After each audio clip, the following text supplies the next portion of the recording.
Doamnelor și domnilor, bună seara! Au rămas 4 zile până la Marea Curățenie, până sâmbătă, ziua Curățeniei Naționale. Mai multe amănunte despre aceste lucruri, despre Let's Do It România, ne va spune Florența Necula, dar și prietenele sale, angrenate în acest mare proiect. Bună seara, Florența! Bună seara! Din câte am înțeles, anul acesta, voi tinerii vă veți ocupa de acest proiect. Despre ce este vorba? Let's Do It România este un proiect de curățenie națională care a ajuns și în România de 4 ani de zile. Primul proiect a fost realizat în Estonia acum 4 ani și ușor a ajuns să fie adoptat de toate țările din Uniunea Europeană. Și astfel, pe 28 septembrie se va face curățenie în România, însă până la sfârșitul anului se va face curățenie în toată Europa.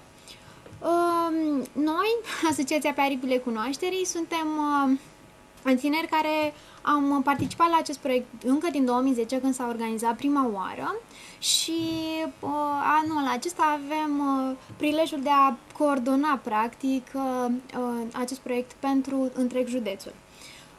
Mai multe pot să vă spun că eu sunt direct răspunzătoare de relația pe care trebuie să o aibă asociația cu toate autoritățile. Fratele meu, Marius Necula, este cel care se ocupă de partea de fundraising și sponsorizări, pentru că avem nevoie de așa ceva pentru saci, mănuși și toate materialele necesare unei curățenii. De asemenea și de transportul voluntarilor, pentru că această curățenie se realizează în zonele limitrofe orașelor. Să le zicem telespectatorilor exact. că nu în orașe se realizează. Nu în orașe, se organizează în zonele limitrofe, atât satelor, comunelor, cât și orașelor în cazul Focșani. Și mai avem un partener, tot un tânăr de 21 de ani, Costin Tăbăcaru, care are o firmă care se ocupă de colectarea selectivă a deșeurilor menajere. Bun, deci suntem o echipă de tineri care clar conduc acest proiect și suntem foarte încântați de acest lucru. Bănuiesc că v-ați întâlnit până acum cu autoritățile. Cum au reacționat că v-au văzut așa tineri? Au fost foarte încântați, pentru că au considerat că în sfârșit tinerii iau inițiativa și nu mai lasă greutățile pe seama celor mai maturi, să spunem, și au fost chiar încântați. Chiar au spus că speră ca pe viitor, având în vedere că noi suntem o asociație, să încheiem și parteneriate individuale, să putem să învățăm pe copiii din anumite zone ce înseamnă reciclare, ecologizare și așa mai departe. Cam câți voluntari ați reușit să aduceți lângă voi până acum? Ați contabilizat ceva?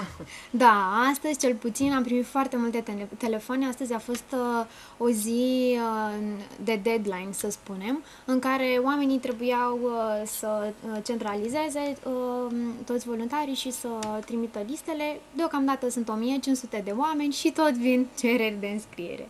Știți câți au fost în anii din urmă? Da, în anul 2011, de exemplu, cel mai bun an al Let's Do It România, în care, într-adevăr, și la noi în Vrancea a fost o organizare foarte bună, au fost 4.000, chiar peste 4.000 de oameni în cadrul județului, adică din toate comunele, nu doar de Focșani.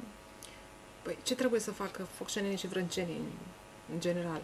Cum pot deveni voluntari la această acțiune? Pur și simplu vin la acțiunile pe care le promovați voi sau se înscriu? Da, există o platformă online, letsdoitromania.ro, unde se pot înscrie direct ei și să-și aleagă zonele în care noi am cartat mormane. Însă, deocamdată, nu am reușit să încărcăm toate mormanele care sunt, pentru că e foarte mare zona, adică, Vrancea. În schimb, pot să ne contacteze pe noi, pe florența.necula@gmail.com. Acolo pot trimite cereri individuale. Dacă au și un grup, e perfect, pentru că o să fie mult mai ușor să se organizeze, iar noi să îi trimitem pe anumite zone și rămâne doar să vină să-și ridice materialele, care vor fi prezente de pe 27 în Piața Unirii, într-un cort special dedicat acestui eveniment. De dimineață de la ora 8 până seara la ora 8 vor fi acolo persoane de la noi din asociație cu tricoul alb inscripționat Let's Do It România. O să fie ușor să ne găsească. Din ce ați văzut voi până acum, care e cea mai murdară, să zicem așa, zonă din Vrancea? Sincer, nu mă așteptam. Chiar credeam că o să fie una dintre zonele foarte păzite. Crângul Petrești, veșnica zonă unde toată lumea face curățenie. În fiecare an a fost cea mai urâtă zonă pe care am văzut-o. Nu mă așteptam, pe care am cartat-o practic.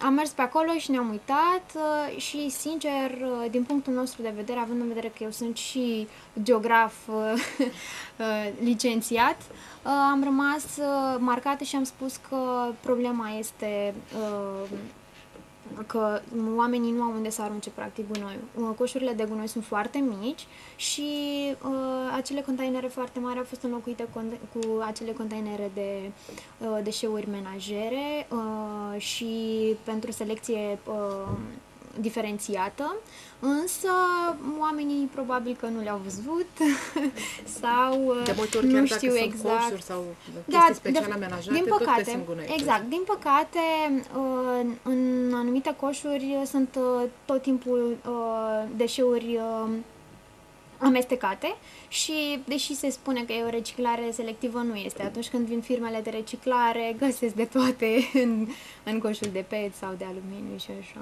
În schimb, totuși, ne bucurăm că există și o inițiativă de genul acesta și poate cu timpul, cu ajutorul ONG-urilor, cu ajutorul tinerilor care vor să schimbe mentalități, poate o să încercăm să le explicăm și oamenilor cum anume se face această reciclare selectivă și, mai nou, gunoiul nostru costă bani, adică ne pot aduce niște bănuți acele peturi pe care noi le consumăm și le aruncăm la gunoi. Vă trebuie anumite materiale, mănuși, saci, au fost receptivi oamenii de afaceri să vă ajute în inițiativa asta? Da, există câteva firme de curățenie în Focșani care ne-au ajutat și au fost receptivi și anii trecuți și ne-am bucurat tare mult. De altfel, pe lângă aceștia avem un mare sponsor care o să susțină aproape 3000 de saci și mănuși pentru voluntari.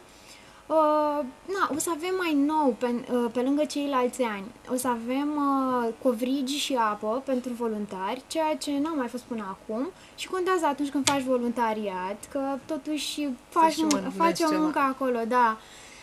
Așa, transportul va fi asigurat de primărie și de încă o firmă de transport care este privată.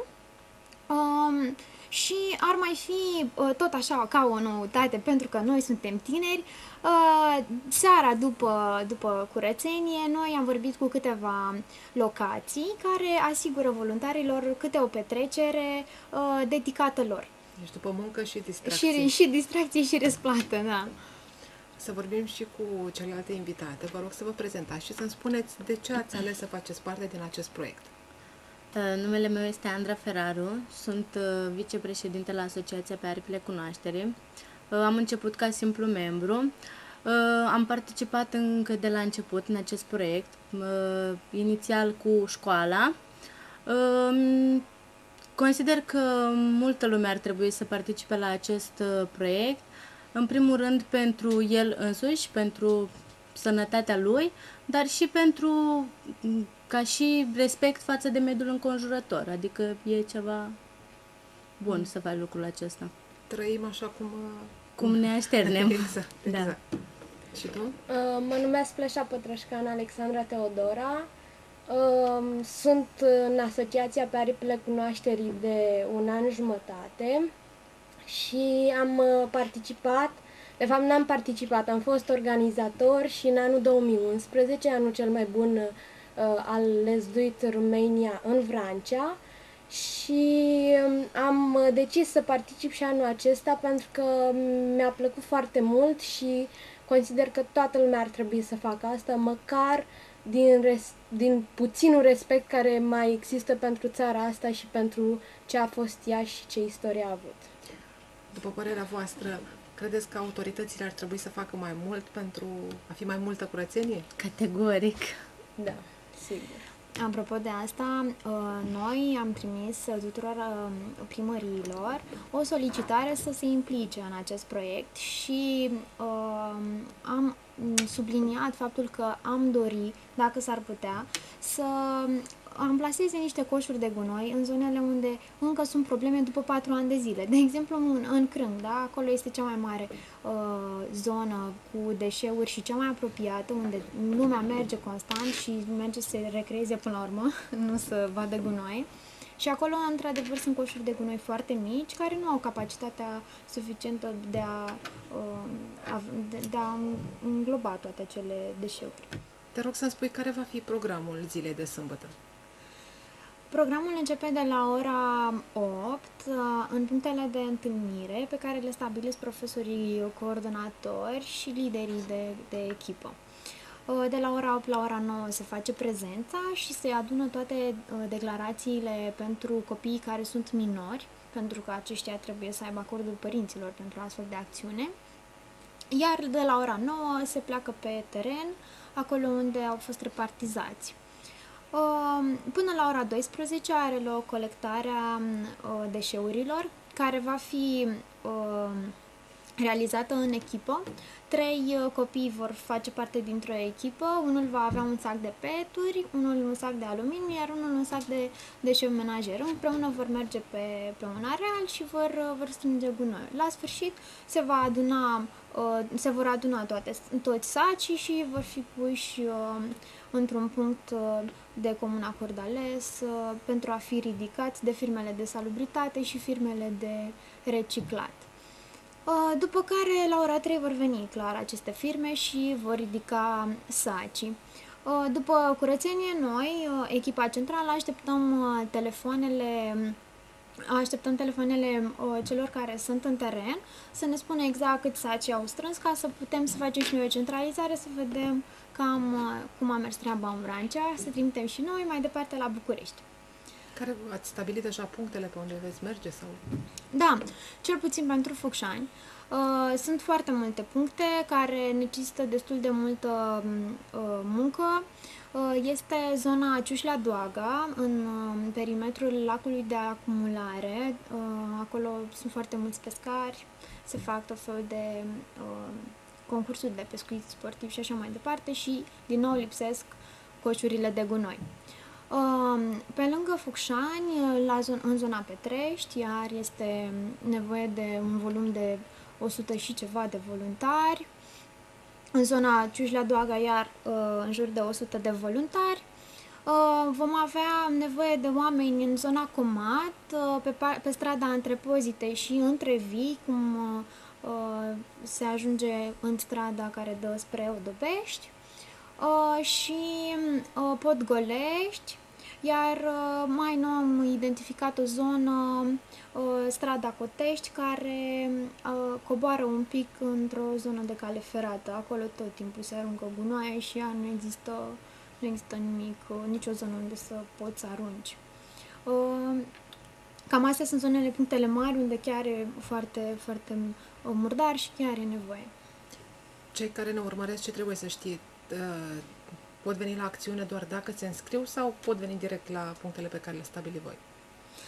Ei pot veni direct la puncte, pot chiar și să-și aducă saci, mănuși, noi putem să-i ajutăm și cu asta, însă dacă vor voluntar, clar, putem să acceptăm și din partea lor un ajutor.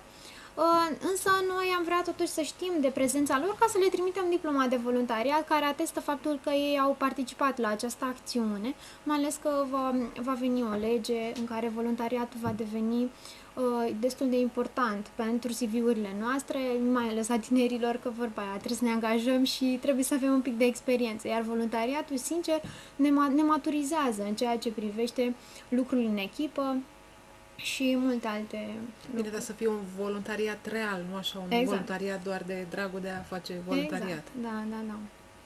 Da, având în vedere că vor fi cadre didactice în perimetrul lucrului, eu cred că o să fie destul de serios și ca fost voluntar, vă spun că eu mi-am făcut treaba și mi-a plăcut, a fost chiar interesant, găseam tot felul de lucruri, fotografii, nu știu, și era chiar distractiv la lucrul de muncă, să zic. Da. În anii din urmă numai tineri au fost sau au venit și adulți? Nu, Persoane veneau mai și în vârstă? adulți, erau și persoane mai în vârstă, oameni care au venit acolo cu mașina personală, nu au așteptat să îi ridice nimeni sau așa. Chiar ne-am bucurat să vedem că avem oameni care ne susțin. Au venit cu lopeți, cu saci, cu ce puteau ei. Da, și a fost bine, ne-a prins bine. Te-aș ruga acum să le transmiți un mesaj celor care ne urmăresc să vină la acțiune. Noi, Asociația pe Aripile Cunoașterii, o asociație de tineri, așteptăm toți tinerii din Focșani și nu numai